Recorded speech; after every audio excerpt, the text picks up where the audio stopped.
Good afternoon and welcome to each of you who have joined for our service of remembrance for the last quarter of 2016. And a special welcome to those of you as family of our residents and patients. And among those were a number of hospice patients that we honor today as well in that capacity. Chaplain Doug Burley, who often joins from Community Hospice, is himself conducting a memorial service elsewhere. But he joins us with thought and prayer and extends blessing to those families that were on hospice service. Special thanks to all who helped transport residents and others to the service, and for Luke Harold Cumley, who's hopefully coming in the next few minutes to join, and Kirsty Chen for providing our musical accompaniment, and our regular Thursday volunteers who each week help us in providing service for those who come to this space. So welcome. And as we begin today, I would invite us to join for a brief word of prayer as we invite God's presence to be with us.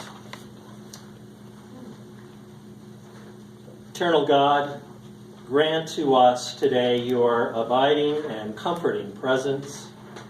Enable us in our remembering to be thoughtful, to be respectful, and to take the fond memories that continue to nurture us and be a tie that strengthens the relationship with those who have passed to join you in your eternal home. May those memories grant us warmth and continue to encourage us to live into the fullness of the lives of those that we remember today. For we too are on our journey, and we too will one day leave an important legacy. For your presence for this time of remembrance, we offer grateful thanks and praise. Amen. Amen. You should have an order of service, on one side of which is the order we will be following, the second side of which is a litany of response that we will do at that time. The second sheet has a hymn on either side, front and back, and we'll join in the singing of Great is Thy Faithfulness at this time.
Words of wisdom and human experience have long encouraged those who mourn.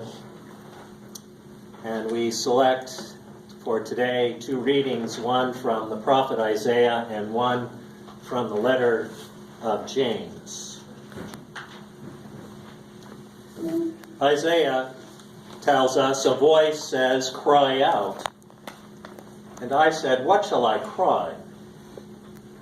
All people are grass. Their constancy is like the flower of the field. The grass withers, the flower fades, when the breath of the Lord blows upon it. Surely people are as grass. The grass withers, the flower fades, but the word of our God will stand forever. See, the Lord God comes with might, and his arm rules for him. His reward is with him, and his recompense before him. He will feed his flock like a shepherd. He will gather the lambs in his arms and carry them in his bosom, and gently lead the mother sheep. Have you not known, have you not heard? The Lord is the everlasting God, the creator of the ends of the earth. He does not faint or grow weary. His understanding is unsearchable. He gives power to the faint and strengthens the powerless. Even youths will faint and be weary, and the young will fall exhausted. But those who wait for the Lord shall renew their strength. They shall mount up with wings like eagles. They shall run and not be weary. They shall walk and not faint.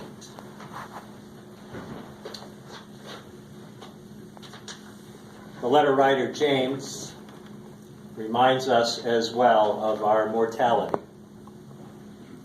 Come now, you people who say, today or tomorrow we will go to such and such a place and spend a year there doing business and making money. Yet you do not even know what tomorrow will bring. What is your life? For you are a mist that appears for a little while and then vanishes. Instead, you ought to say, if the Lord wishes, we will live and do this or that.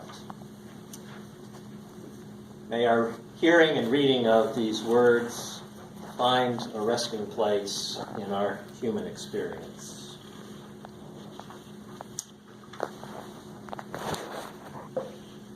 So life, as we all experience it, and in life it's often the little things that say so much.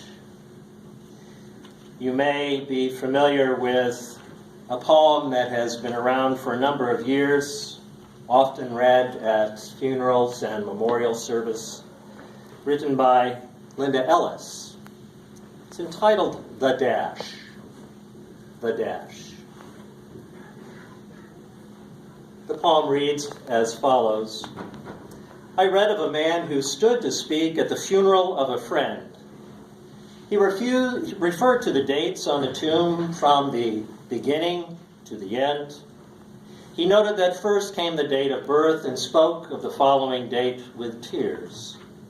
But he said, what matters most of all, was the dash between those 2 years. For that dash represents all the time that they spent alive on earth, and now only those who love them know what that little line is worth. For it matters not how much we own, the cars, the house, the cash. What matters is how we live and love and how we spend our dash. So think about this long and hard. Are there things you'd like to change? For you never know how much time is left that can still be rearranged. If we could just slow down enough to consider what's true and real, and always try to understand the way that other people feel, and be less quick to anger and show appreciation more, and love the people in our lives like we've never loved them before. If we treat each other with respect, with more often wear a smile, remembering that this special dash might only last for a little while. So when your eulogy is being read, with your life's actions to rehash, would you be proud of the things they say about how you spent your dash?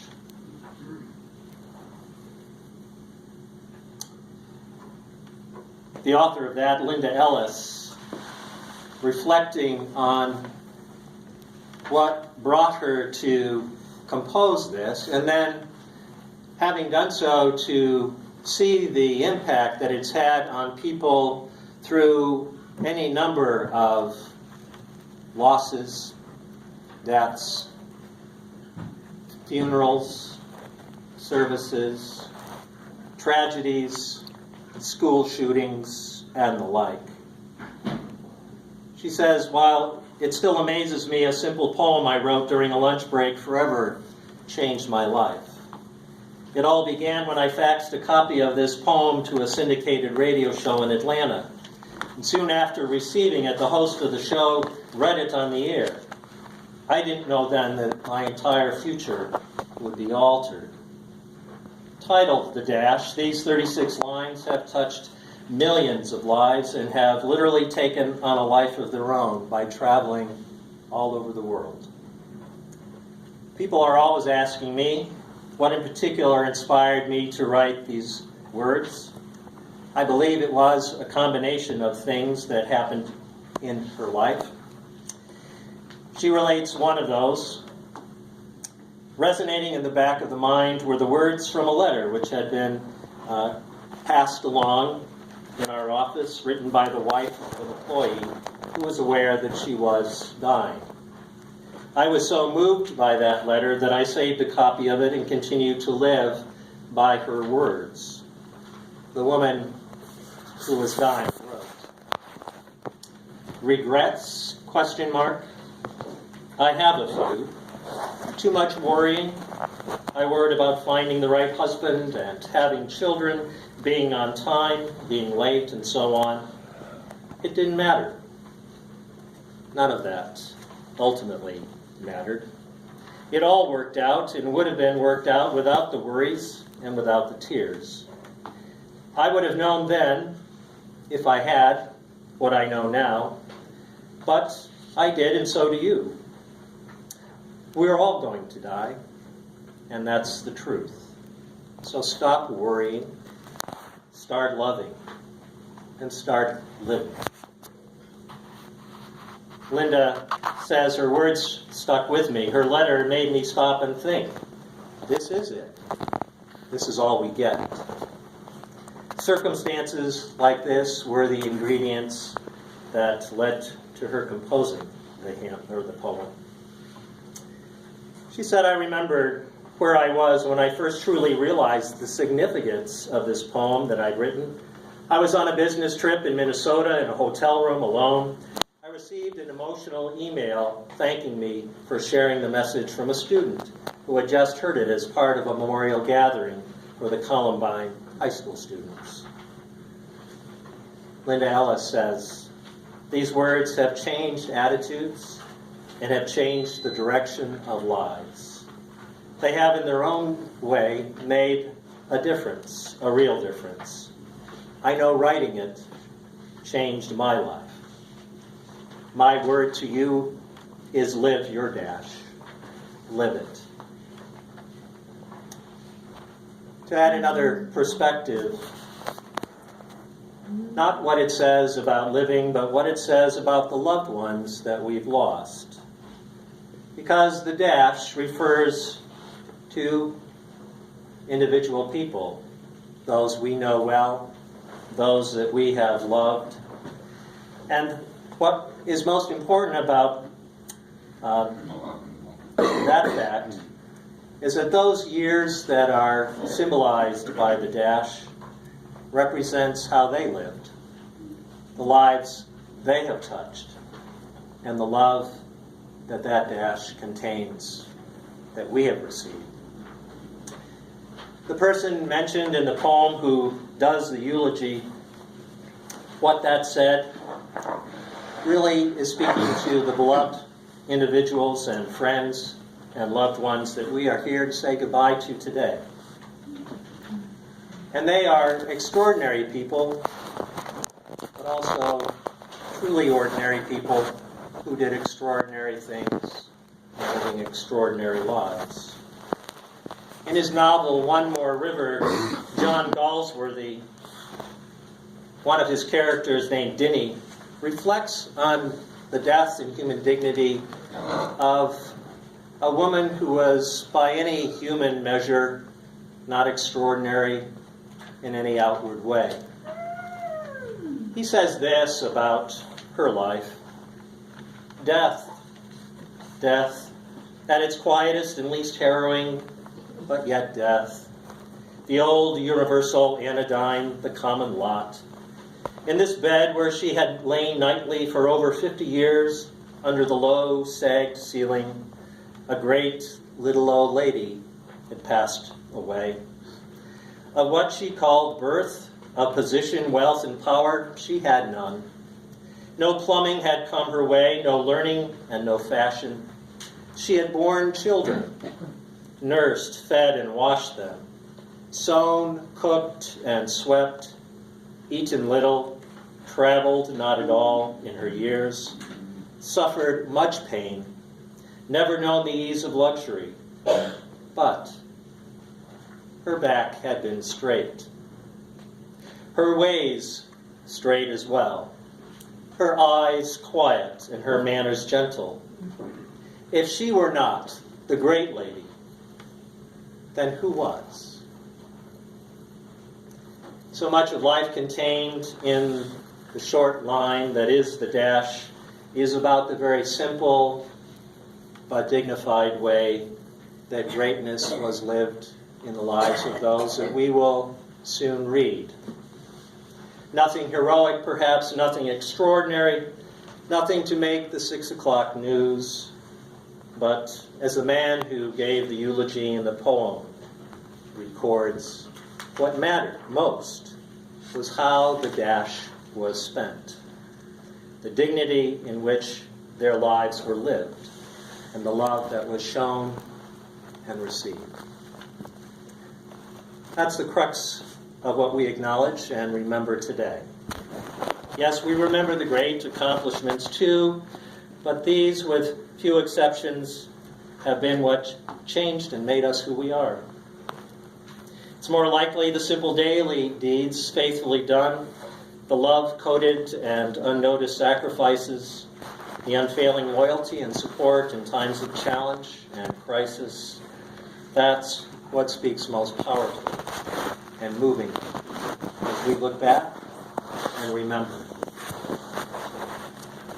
So, indeed, life is short, and then you die. That's what the poem says. Linda Ellis's reflection reiterates that. Isaiah and James mention that in their own way. But that's only one message that we can take away if we leave today. And that is Linda's message of the dash. Don't forget the dash as you look back and as you look ahead, because it's sometimes the little things that say so much in life. In this simple line and compass period is an ocean-sized container holding the faithfulness and renewing power of God's loving presence and care, as well as the loyalty, the love, and care of our parent, spouse, friend, or loved one that we pay tribute to today. It is the dash of their lives that we honor and cherish and will continue to remember. Amen. Amen.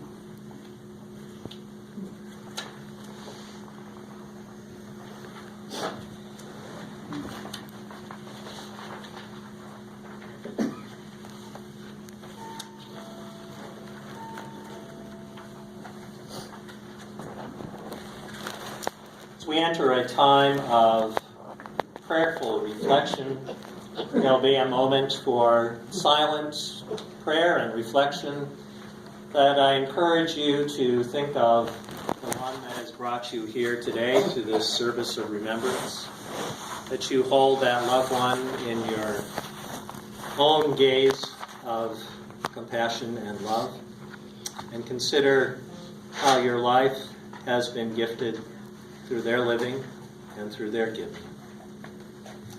As we come together this afternoon, I invite us to join in the spirit of prayer. Please join me at this time.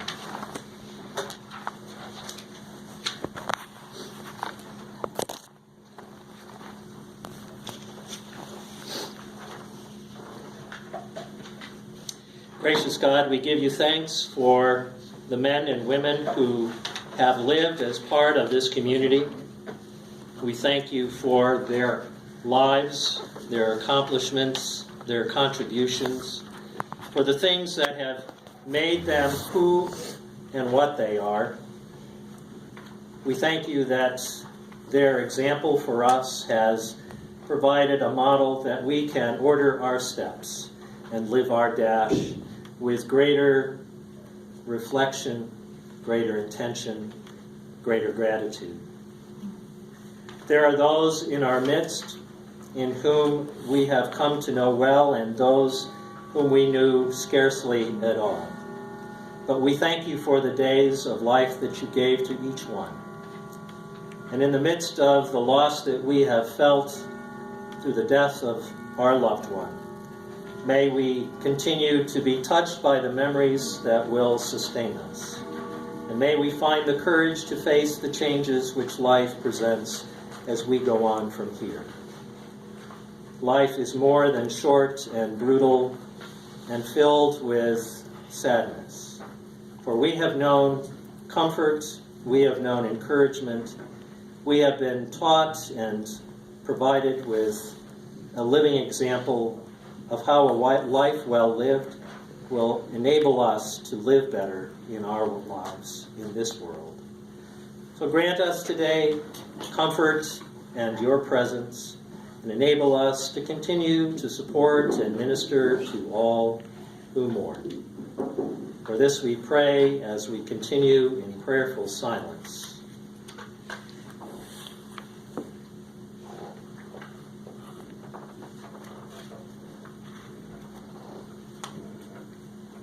Amen.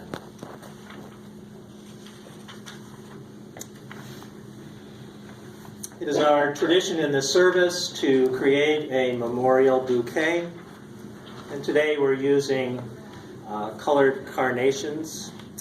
And so we will read the names of those that we have lost over the last 3 months, beginning in October and through the end of December. And as we do, I invite you as family members to come forward and receive a carnation and place it here in the vase on the table.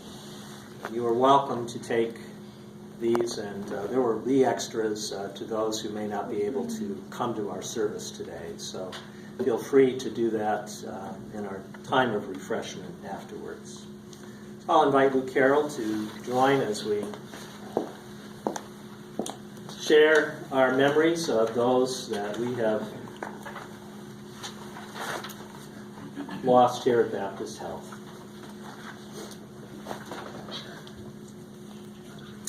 Beginning on the 1st of October, we said goodbye to Marjorie Rogers. And to the very colorful Artie Kurtz. We remember today Joyce Dudek.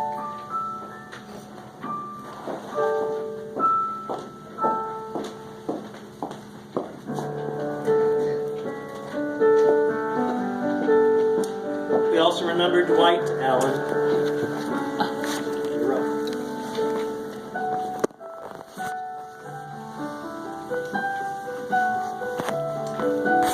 We pay tribute today to Frank Zalkowski, and also to Pat DePaula.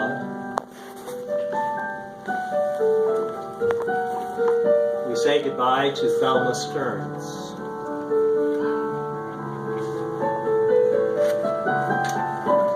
November came and we said goodbye to Elsie Johnson. And and to little Ray Pasqualero, who used to come to these services.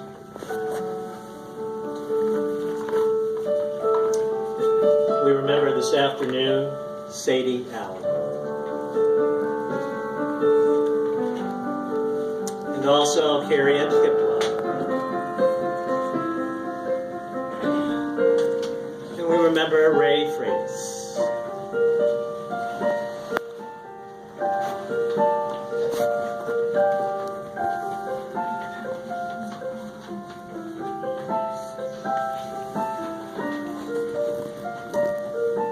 We remember George Hinckley.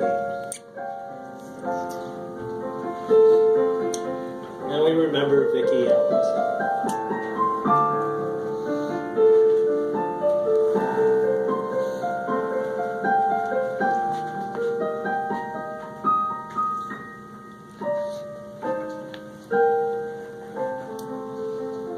We remember today Gertrude McLeod. As the days grew longer and the nights shorter and December came, we said goodbye to James Brown. We said goodbye to Barbara McGinnis.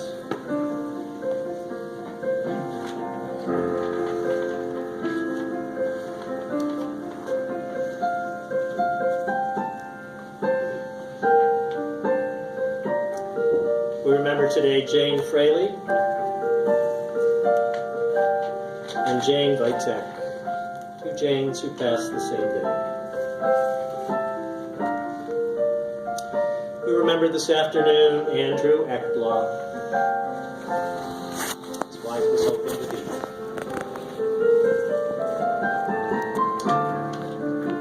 We remember Robert O'Leary.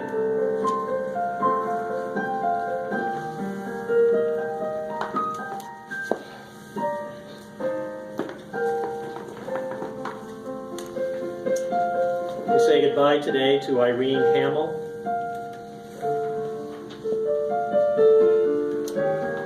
And we say goodbye to Gertrude, or rather Corky Cleveland.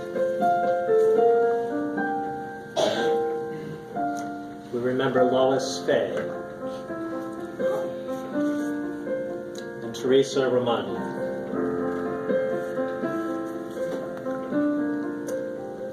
We remember Michael Bowman.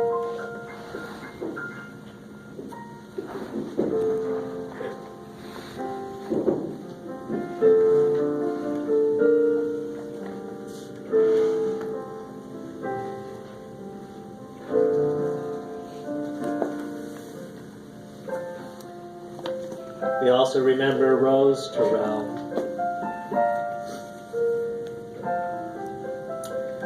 And lastly, at the end of the year, Esther Danforth.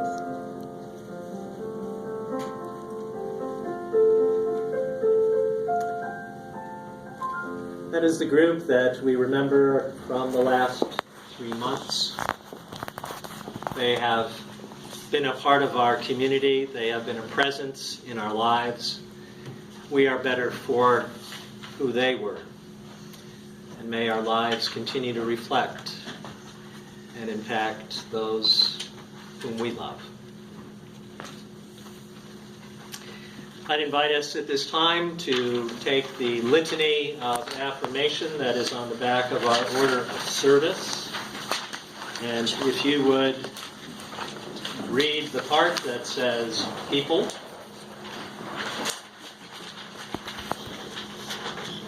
I'll give you a moment to get that together.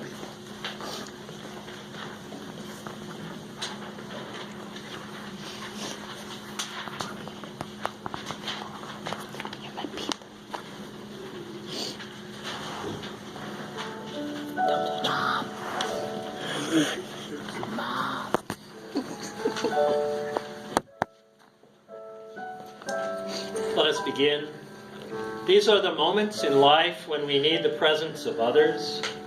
We need one another when we mourn and would be comforted. We need one another when we feel lonely and friends. We need one another when we're missing anxiety.